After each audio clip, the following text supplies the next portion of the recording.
सूचना केवल हमारे विचार हैं, वित्तीय सलाह नहीं। निर्णय लेने से पहले खुद शोध करें। किसी भी लाभ या हानि के लिए हम उत्तरदायी नहीं हैं।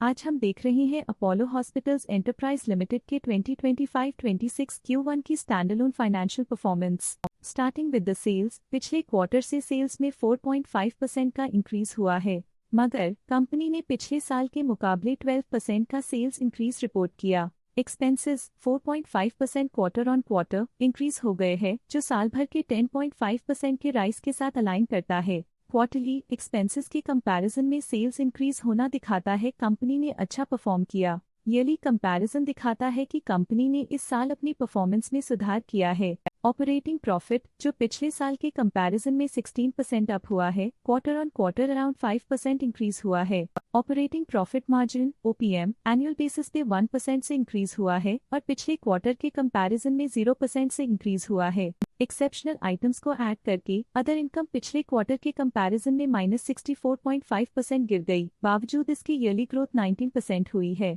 इंटरेस्ट एक्सपेंसेस पिछले क्वार्टर से -7% डाउन हुआ, लेकिन ईयर ओवर ईयर डिक्रीज -7.5% हुआ है। डिप्रिशिएशन कॉस्ट में क्वार्टरली -5% का डिक्लाइन देखने को मिला और ईयरली बेसिस पे 20% का इंक्रीज देखा गया। प्रॉफिट बिफोर टैक्स एनुअली 19.5% बढ़ा, लेकिन प्रोसीडिंग क्वार्टर से -5.5% डिक्रीज हुआ है। इस साल कंपनी ने 24% टैक्स पे किया और क्वार्टरली कंपनी ने 22.5% टैक्स पे किया है। नेट प्रॉफिट ने ईयर ऑन ईयर 22% का इंक्रीज दिखाया, लेकिन लास्ट क्वार्टर से -8% का कंट्रैक्शन हुआ है। इस क्वार्टर के दौरान कंपनी का परफॉर्मेंस इतना अच्छा नहीं रहा। नेगेटिव नेट प्रॉफिट लॉसेस को इंडिकेट करता है।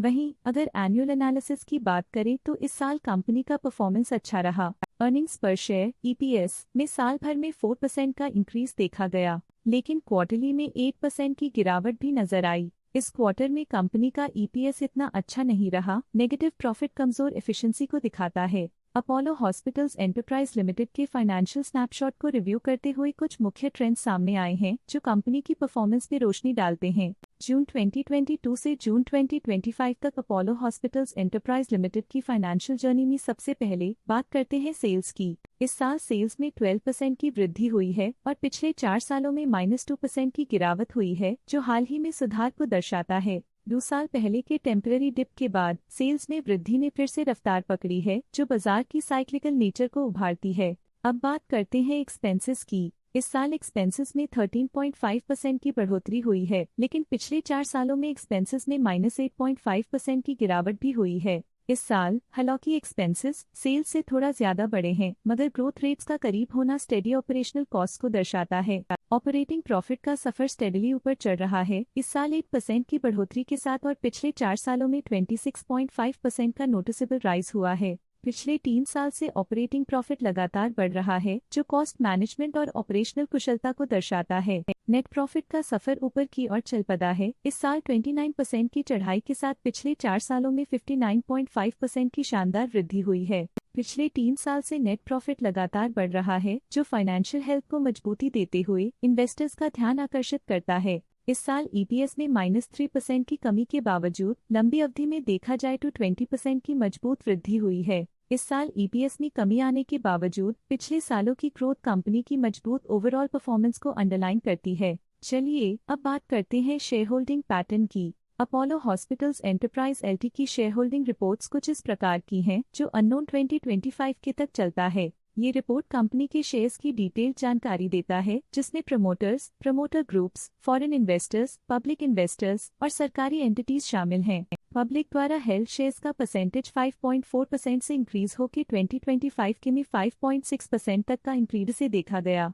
ये चेंजेस डेट है कि पब्लिक की इन्वेस्टमेंट कंपनी में क्वार्टर टू क्वार्टर इंक्रीज हुई है। जब कंपनी के शेयर्स का अधिकतम हिस्सा प्रमोटर्स, FII, DII या गवर्नमेंट के पास होता है, तब ये माना जाता है कि कंपनी मजबूत हाथों में है, जो स्थिरता और मजबूत समर्थन को दर्शाता है और इस मार्केट की स्थिरता बनी रहती है। डोमेस्टिक इंस्टीट्यूशनल इन्वेस्टर के शेयर होल्डिंग में थोड़ा डिक्रीज आया 2025 के से 2025 के में, जो दिखाता है कि डोमेस्टिक इंस्टीट्यूशंस ने अपने स्टेक को -0.95 से डिक्रीज किया है। FII, फॉरेन इंस्टीट्यूशनल इन्वेस्टर्स ने अपना शेयर होल्डिंग 2025 में 42.74% से 2025 में 43.49% तक इंक्रीज किया। ये बताता है कि फॉरेन इंस्टीट्यूशंस ने कंपनी में अपना इंटरेस्ट 0.75% तक इंक्रीज किया है।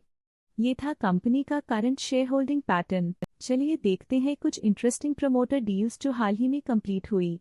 1 अप्रैल 2025 को PPN power generating company private limited ने 1.3 शेयर्स खरीद लिए 6,556.14 रुपीस पर यूनिट के हिसाब से, जिसका टोटल था 87 लाख।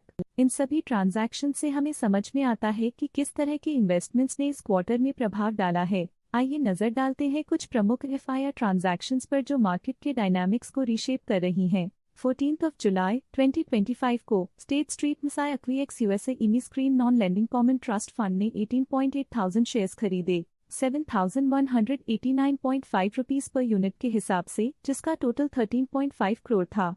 14 जुलाई 2025 को स्टेट स्ट्रीट मिसाई एक्वीएक्स यूएसए इमी screen non lending common trust fund ने 18,800 शेयर्स की बिक्री की 7,189.5 रुपीस पर यूनिट के हिसाब से, जिसका टोटल 13.5 करोड़ था। 1 जुलाई 2025 को गोल्डमैन सैक्स सिंगापुर प्राइवेट ओडी ने 27,200 शेयर्स अपने पोर्टफोलियो में शामिल किए 7,470 रुपीस पर यूनिट के हिसाब से, जिसका टोटल 20.3 करोड़ था। 1 जुलाई 2025 को गोल्डमैन सैक्स सिंगापुर प्राइवेट ओडी ने 27,200 शेयर्स की बिक्री की 7,470 रुपीस पर यूनिट के हिसाब से, जिसका टोटल 20.3 करोड़ था। इस क्वार्टर के एफआईआर डील्स के विश्लेषण को समाप्त करते हुए हम उम्मीद करते हैं कि आपको ये जानकारियां नई इंसाइट्स प्रदान करती होंगी। अब नजर डालते हैं अपोलो हॉस्पिटल्स एंटरप्राइजेस के स्टॉक रिकमेंडेशन पे। इस स्टॉक का करंट प्राइस 6,842.4 रुपीस चल रहा है। प्रभुदास लिल्लाधर ने स्टॉक की बाय रिकमेंडेशन दी थी। उन्होंने स्टॉक का टारगेट प्राइस 8,350 का अनुमान लगाया था। रिकमेंडेशन के समय स्टॉक का प्राइस 7,448.15 चल रहा था, जो करंट प्राइस से 10.3% अप है। मोतीलाल ओसवाल ने स्टॉक की बाय रिकमेंडेशन दी थी।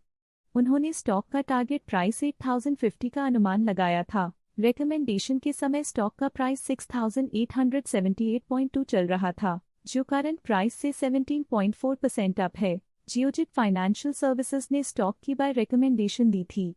उन्होंने स्टॉक का टारगेट प्राइस 7,764 का अनुमान लगाया था। रिकमेंडेशन के समय स्टॉक का प्राइस 6,932.35 चल रहा था, जो करंट प्राइस से 9.1% अप है। आज के लिए फाइनेंशियल सेक्टर में इतना ही।